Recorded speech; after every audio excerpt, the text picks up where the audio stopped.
Hello guys, আপনারা কেমন আছেন? এখন দুপুরবেলার টাইমে আজকের মেনু আসছে আমাদের।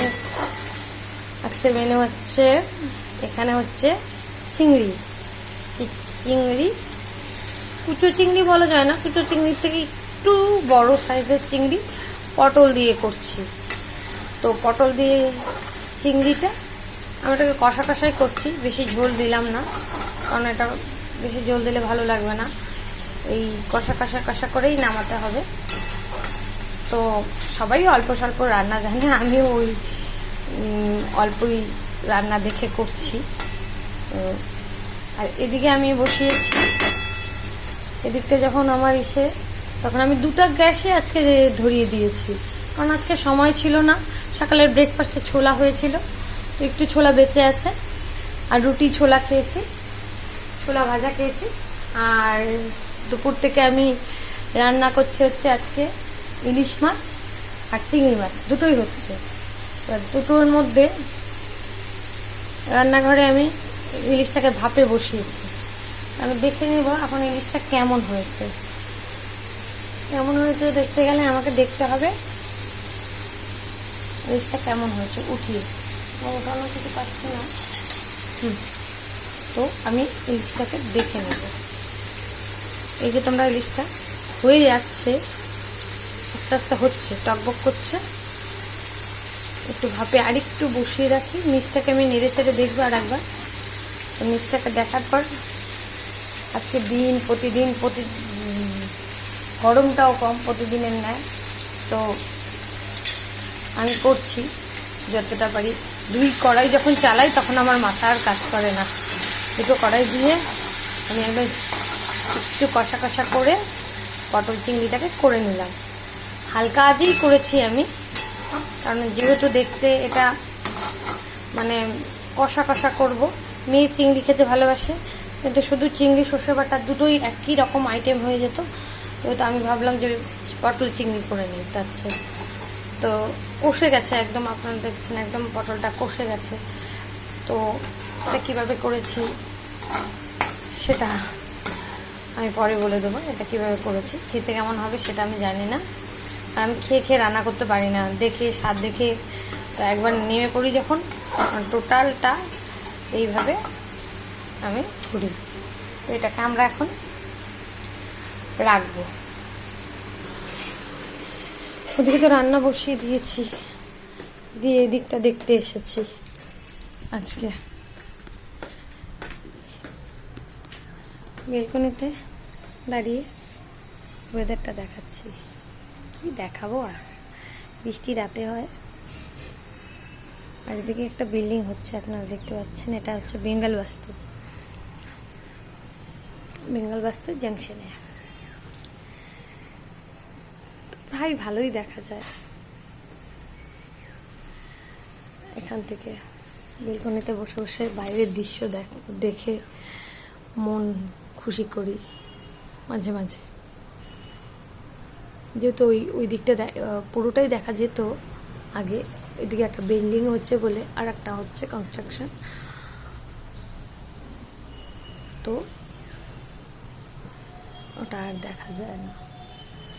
তো চলো দেখাই, গোছাগুছিগুলো করে নিই। তার মধ্যেই আমি গোছাবো বলে ওখানে বুকস এগুলো পড়ে আছে।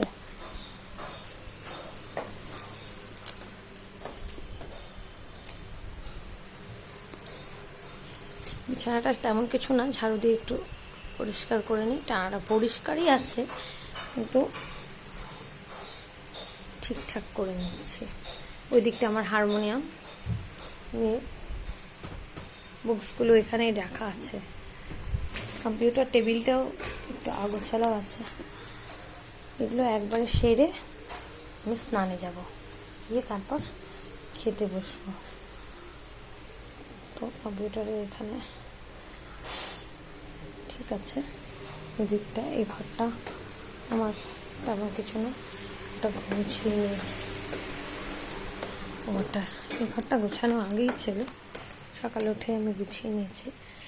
যেহেতু রাতের বেলা এখন ওয়েদারটা কখনো বৃষ্টি কখনো গরম, সেই জন্য একটু কাঁথা কম্বল থেকেই গেছে। ওই বেড কাভারগুলো আমি চেঞ্জ করি রাতের দিকে, কারণ মেয়ে আমার টোটাল বেড কাভার সব কিছু এগুলো ও নষ্ট করে দেয়। তো আমি ওর জন্য বেশি খুব একটা গোছাতে পারি না, গোছানো নিয়ে আমার প্রবলেম। যাই গোছাই তাই নষ্ট করে দেয়। ছোট বাচ্চা, ও একা থাকে।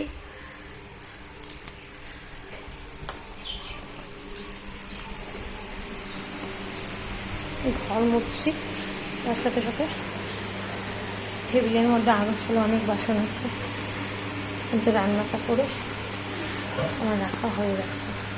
তো দেখি আজকে ইলিশটা কেমন হলো। এই যে আমার ইলিশ ভাপা রেডি, ইলিশ ভাপা, তার সাথে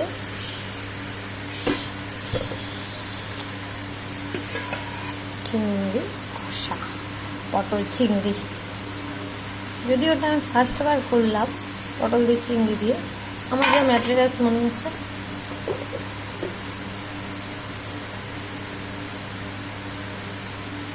তাই দিয়ে করেছি। এটা আমি ঢেকে রেখে দিচ্ছি, খাওয়ার সময় বোঝা যাবে কেমন হয়েছে। ওই যে এদিকে আর একজন শুয়ে শুয়ে, এই সোফাগুলোকে নষ্ট হয়ে যাবে তো, কুশন কাভারগুলো একটু ঠিক করে রেখে দাও।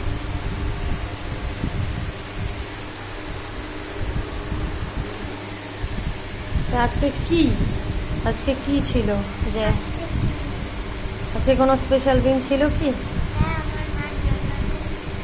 তোমার মার জন্মদিন ছিল? তা এত খেটে করে তোমার মার কি বাইরে যাওয়ার ঘরেই হচ্ছে না, বাইরে যাওয়ার? আচ্ছা, তাহলে আরেকজনকে জিজ্ঞেস করি।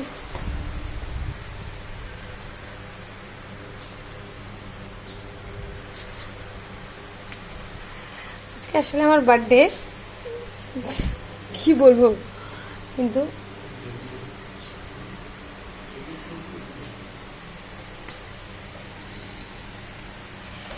অন্ধকার, মেঘলা মেঘলা দিনটা, মেঘলা চলছে।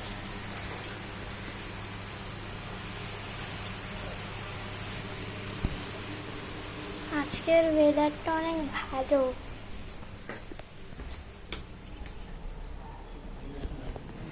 দেখেন ওয়েদারটা অনেক ভালো আজকে। ভাবছিলাম আমি যাব, তো এবার দেখি বাবাকে।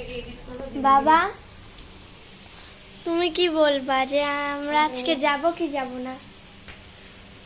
কোথায়? কোথাও ঘুরতে? হ্যাঁ যাবো তো, খাওয়া দাওয়ার পরে যাবো। ও, আজকে তো আমার টিচার আসবে। মা, টিচার এলে আজকে বলে দিতে হবে, আজকে দিনটা অন্যদিন। তুমি আমার তাহলে বাবা আজকে কি রান্না হবে? শো অলরেডি দেখালো তো তোর মা হ্যাঁ, কি রান্না হয়েছে। তোমার কাছ থেকে জানতে চাই যে কেমন রান্নাটা হয়েছে। সেটা তো আমি খাওয়ার পর বলতে পারবো কেমন রান্না হয়েছে। ঠিক আছে, তো এখানে আকাশটা একদম ক্লিয়ার।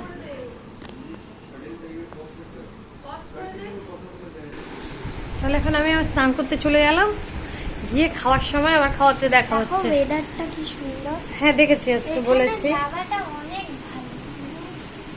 ওগুলো ওই জামা কাপড়গুলো ছাদে দিলে পারতাম, কিন্তু ছাদে তেমন হাওয়াও হচ্ছে না, কিন্তু একটা গরম আছে, একটু করে গরম আছে। আর একটা হাসির বিষয়, আমাদের এখানে এই যে সুপারি গাছটা দেখতে পাচ্ছেন না, ও একাই আছে। ঝড় বৃষ্টি অনেক হয়েছে, কিন্তু স্টিল একাই দাঁড়িয়ে আছে, এদিক নড়ে ওদিক নড়ে কখনো কখনো, কিন্তু শক্ত হয়ে দাঁড়িয়ে আছে। হ্যাঁ, এখানে এটা অনেকগুলো সুপারি গাছ কিন্তু পড়ে গেছে। বিদ্যুতের জন্য।